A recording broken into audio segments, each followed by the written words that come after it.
What up, peeps? It's your girl, Dash Come Back Real Takes. Well, it's that time, guys. It's reaction time. This is to Netflix Bridgerton. This will be for episode 2 titled How Bright the Moon. Now, the first episode I truly enjoyed.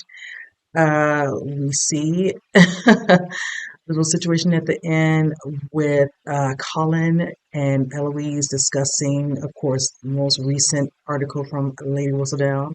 And it looks like he is not too happy, and he made it very abundantly clear that if he was ever to find out, he would ruin said individual. Now, we do see also when, of course, the Featherington sisters, they come like, oh, they're talking about your precious Colin. She's like, whatever she said, it was, it's not right. Really, a little too late, honey. You forgot when you left, that first, what is it, ball that Lady Danbury went, you were upset. Plus running into him, putting him out there, letting him know what he did to hurt you. And less hence, in that moment, she needed to say that needed to be said, but then also, honey, you don't know the hurt that you caused, not just Eloise, anybody who, within the family in regards to seeing what was happening to Eloise, and of course the other young lady, which I can't remember her name and all that, putting her in, exposing her business out there, personal business, just like, it's going to be very interesting when it does come forth. If he finds out, like I said, if she decides to tell him, or if it comes out from Eloise, or somebody else gets a glimpse or hears, overhears, it just would not be good. I would rather it come from her. It would hurt her. But the thing is this, I said, even though feelings will eventually start to come to the surface, hence that trailer we saw, Lord, I want to say dazzling, looks like he's in the mix. I did remember seeing the actual trailer, so I'm curious, when we get a little bit more insight into him as she's learning to be a little bit more, calm and, and more cool and collected when it comes to, talking to gentlemen to find her suitor. So I look forward to seeing how Colin's going to be very helpful in that aspect. Definitely interesting because you can see she was not used to that because hence no one is kind of was very supportive. Her mother, her sisters, they're all about themselves. You almost think it's like freaking Cinderella, but whatever. But needless to say, I really want Penelope to flourish. I just hate that with that dark cloud being Lady Whistledown is like literally hovering over her wherever she goes. It's kind of, hard, but I will give kudos to Eloise because Eloise could have literally exposed, but she was like, I'm not going to play this game, whatever, and all that. People will ask why we're no longer friends. I'm going to say, things happen, friendships, end, whatever, and all that. And that will be okay for a while, but then people, maybe her mother and maybe Colin will want to chip at that. Like, I'm not understanding because you all were so tight and it just seems so out of, place. But anyway. And then also some of these other characters, I'm looking forward to seeing what's going to happen in this one. Like you said, Lord Kent. So with that said, you guys, let's go and jump into it. I'll share some thoughts with you guys. Evidently, diamonds are not so rare after all, which is exactly why I am not choosing one. That she thinks I am afraid of choosing a diamond? Why should I be? I hear my choice last year, Miss Edwina, has made a splendid match abroad. Besides, I have not seen nearly enough from this year's girls. If I am to grant someone my favor, she must do more to earn it. Gentle reader, it is said that fools rush to judge while the wise watch and wait. Oh, I'm glad your mamma let you keep your dresses. The looking glass does not lie.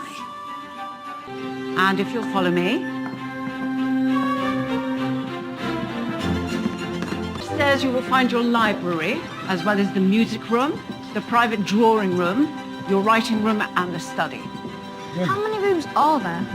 27, including the servants' quarters. And this is your bedchamber, Mrs. Mondrich, just opposite Mr. Mondrich's. Separate rooms? Of course. That is how it is done.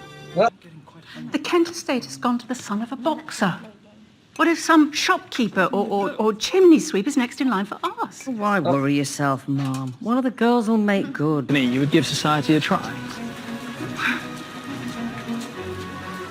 I shall see you both later. Perhaps one of those young ladies has a fan I might borrow. It looks like it may become rather warm. You certainly want my help after what Lady Whistledown wrote. She has never been more wrong about anyone. I just pay her no heed. Gentlemen, I believe you know Miss Featherington. How delightful to see you all. Such splendid weather we are having.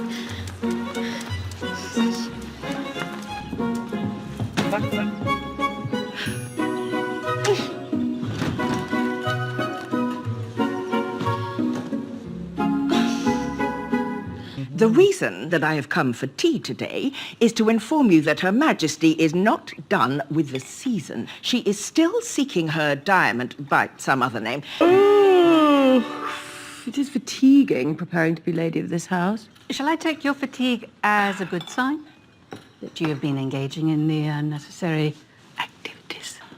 There is, I trust, every reason to hope both of you might, before long, be presenting the family with an heir. Mama, how rude. You must be familiar with each other often to create one. But I want to be out with my husband showing him off, not in bed. And it flattens my hair. If...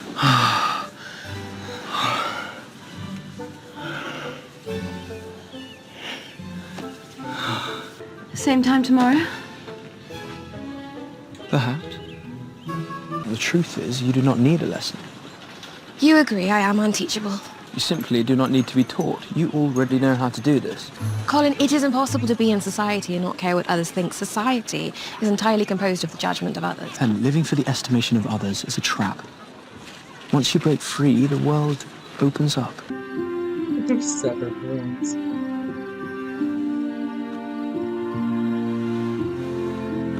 I have long marvelled at your shop through the windows, Madame Delacroix, but it is another pleasure entirely to step inside. Of late, there must be many new pleasures, I imagine. But remember, the dawn feeds on the nouveau, and it gets ill-tempered when it is hungry. Lady Danbury says the Queen only wants to be dazzled. Perhaps if there are others vying for the Queen's favour, it will not matter what Mara is scheming. Miss Hartigan! Miss Malhotra, I have some information you might like to know. Penelope, I've been eagerly awaiting your visit. As have I, but perhaps it would be better for me to meet you at the market instead of coming here first. We are not going to the market this time. We are going to the Bridgerton drawing room. You mentioned you were comfortable at Bridgerton House, so we're going to practice here. I was comfortable at Bridgerton House previously. We needed a place to be alone. Here, your maid can wait up. I know I can be clever and amusing, but somehow my character gets lost between my heart and my mouth, and I find myself saying the wrong thing, or more likely, nothing at all.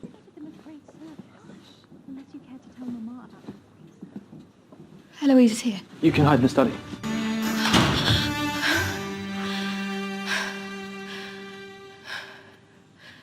No. In those moments alone, as my fingers trace freckles from cheek to collarbone, or as I watch the way starlight dances across skin, I marvel at how one can feel such intimacy. Pen.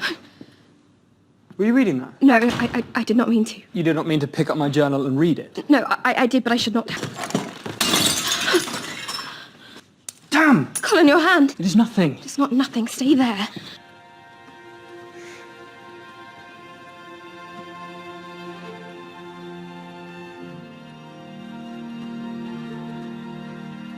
Your writing. It is very good.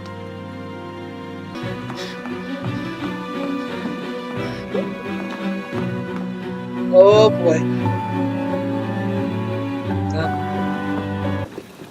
Something troubling you? Penelope was at our house today. Wish for me to cast her out? No. I didn't wish for her to be friendless, and you might be all she has now. Perhaps just not at the house. She's not seeking a husband in you, I hope. No, I'm only helping her find one. Yes, but you're an eligible suitor. Perhaps the most eligible right now, strangely. It would not look right. No, it would not. And that is why we're not telling anyone. Finally, they seem to be putting in some work. Yes, Your Majesty. Perhaps a little too much. Mr. Bridgerton, I have yet to see you on the dance floor. What say you, brother? Time for you to dance? Yes. Where are your ladies? I sent mine to look for pastries. Your wife is a pastry, Mr. Finch. Perhaps if you savoured her as much as you do food, she would be with child by now.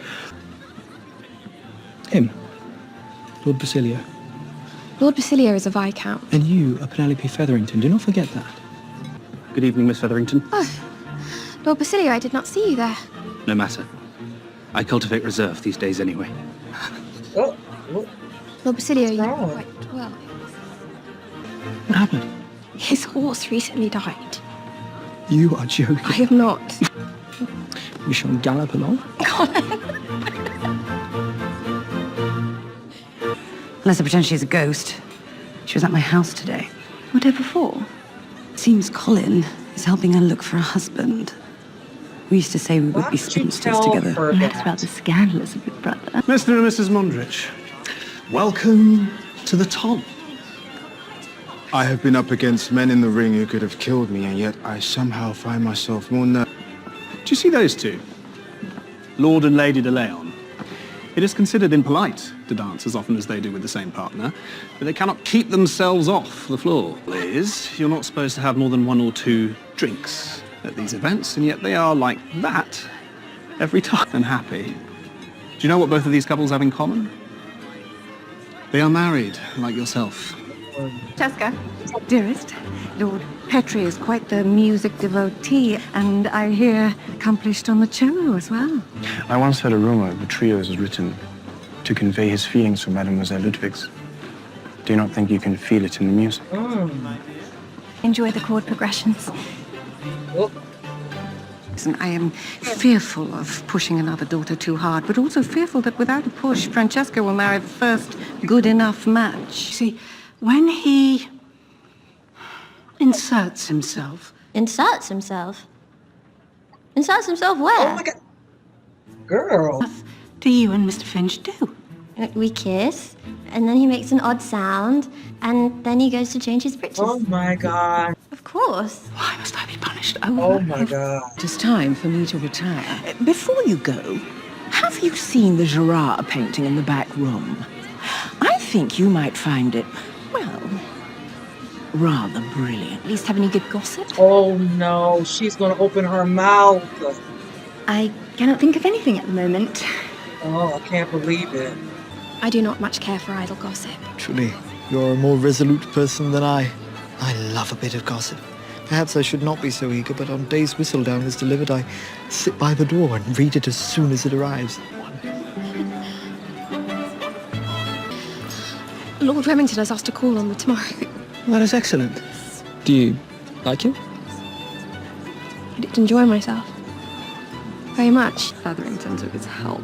Pitiable, I think. It is kind of him, but perhaps overly so. Oh my God. Mr. Bridgerton, we were wondering why an eligible gentleman such as yourself would help a spinster find a husband. Did she say Especially Spencer? someone who is so beyond hope of success.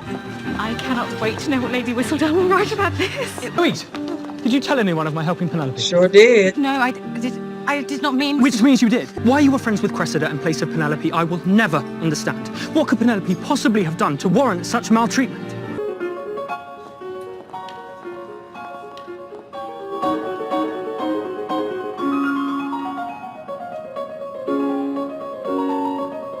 Splendid. Forgive me, Your Majesty, I was only taking a small pause from the ball. Because you delight in your endeavours. Someone who performs not for me, but for themselves. Sparkling, one might say. What are you doing? Should you not be sleeping in your own bedchamber? I do not wish to sleep. At least not yet. We can do whatever we want, Exactly. Alice. This is our life now. We are a married, noble couple. What have we done to earn this? Nothing. The same as every Viscount and Earl and Baron out there. Absolutely nothing. Please alert Mrs. Walsh. We shall be having a visitor. Penelope Featherington, who was so certain that she would not find a husband on her own that she had to enlist the help of Mr. Colin Bridgerton. Recent scandal will certainly make any further hopes disappear. When you spread gossip about someone, it will inevitably end up in Whistledown. You must know that. But perhaps that was your goal. I did not communicate your secret. Somebody. But I did notice Miss Livingston whispering around the room after hovering nearby. Ah. You were rather indiscreet when you told me about Penelope. Appreciate your concern about cruelty. But perhaps you should like to find a looking glass. Tell me it is not true. I cannot. Oh, Penelope. It's not like you were helping her. How could you be so reckless? I had thought that when you bought those dresses, it was only for your amusement, not that you earnestly believed you might find a husband in your 3rd year out. Wow. A life unmarried is not all bad. Trust me, men can often cause much more trouble than they're worth. This author would not be surprised if Miss Featherington should wish to return to her familiar shadows once and for all. Eloise? What are you doing here? Oh. You read Whistledown. She's beastly to write such things about you. It's her job to report what everyone is talking about. It would have been suspicious if she had not. Would you kiss me? Oh my. Oh, look at Penelope. It would not have to mean any. I could die tomorrow. You're not going to die tomorrow. But I could, and it would kill me. You would already be dead. I do not wish to die without ever having been kissed.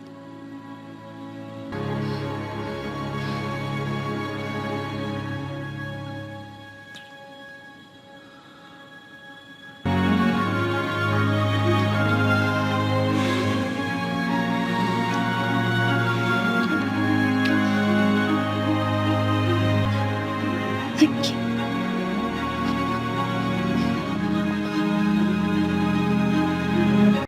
All right, you guys, this was a good episode. Oh my God, that ending. Ooh. Right now, Colin, you see the look on his face when she just kind of did the kiss and eventually whipped away.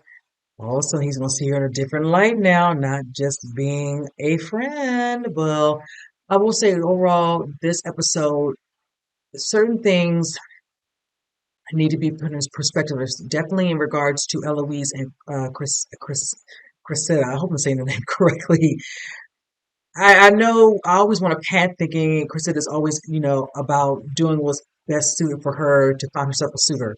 Now, me thinking, excuse me, that she was the one that gave the information away. But as you see, in the midst of them being at that little gala with the queen and certainly discussing it out in the open, people are lingering around. And like you're talking to her with other people around all that, and at least I can say with Cressida, she's very observant to see other people were kind of lingering and probably were eavesdropping and listening. Penelope just kind of goes with the flow and all that and not really paying attention to her surroundings. And look, got caught up being that, you know, her brother Colin told her the whole simple fact that she should have just kept it to herself. She didn't even tell her that. But I like how in the end, it really wasn't her, and she had to kind of tell her that. Now you need to kind of look at yourself because you automatically assume all of a sudden certain things are happening. I must be the one. But in the end, this is all pertaining to what you did, not what Cressida did. Also with Francesca, I like how she still kind of, standoffish a little bit, but still trying to find herself a suitor. But you see what her mother, Lady Valley said, she would pick, whoever's considered a decent, good match, whatever, as opposed to finding the potential so she could be with somebody who's in some ways her equal, but then still being able to have, that excitement, that fire, that's, they say, that's natural sphere where she can still be herself, but then, of course, be, in a particular, marriage or something in regards to whoever she ends up down the road end up with. Now, I like how Lady Danbury is very calculated with what she does, setting it up for her to be playing, a particular piece, and the queen just happened to stumble and come in there and hear it. And it was mostly for herself. She didn't know the queen was coming. The queen got to hear it, see it beautifully, and she got to showcase her talents. The other ladies, not so much, more so running their mouths, giggling, gossiping, just like, nah, what are those talents? If they show some of these other talents, I'd really like to see them, but not really.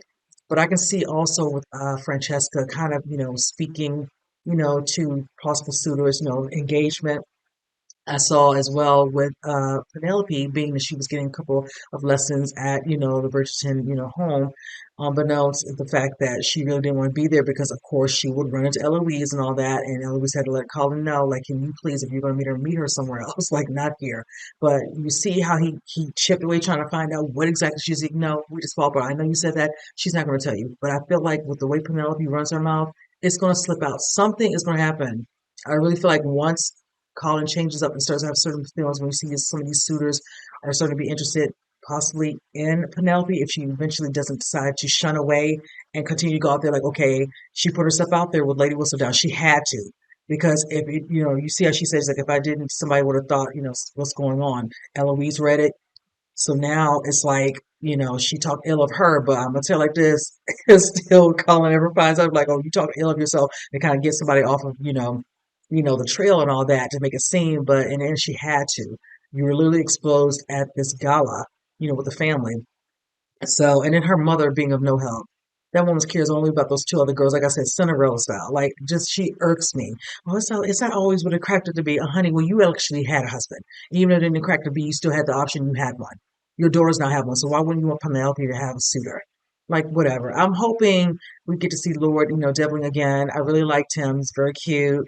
The potential was there when he was speaking to her and kind of said something to her, kind of, caught her off guard and made her kind of ticklish and giggly, in that moment, and kind of, wasn't probably expecting that Georgia convey herself like that in front of him. So you could see a little bit of the spark and all that, from that little exchange between the two before Cressida did what she did to her dress. So I really want to see if she does come out. Don't let that this whole situation be done. I don't talk about the laughing stock. They all talked about us. So what? You're so worried about everybody else, but it's just like whatever. But the two daughters, like you all have never done anything. Like I couldn't believe that. I normally kiss him and he makes this little noise and then he goes and he just cleans himself up. Really? It's just like y'all don't do any. You never had to talk with your daughters. Just like you never talked to Penelope about a suitor and what she could do and all these little things that could be of helpful to her. It took a man to have to do that. So also with Lord Kent, the son and all that, how they have in certain quarters of this home where they have to sleep in, separate rooms or whatever. And I like how, Bridgerton, Lord Bridgerton, I cannot remember his first name, excuse me, had to kind of explain to him by using two different, sets of, individuals who are actual couples to explain you are a couple. And I like how, you know, they were together and her husband had explained to her, like, no, we're gonna sleep in our same bed. And we're going to do this, no, we're not going to do the separate thing, whatever. No, we're going to make some changes of some rules. Even though the son is considered Lord Kent, they are still the parents, and there's going to be certain things that are going to be done differently in that home.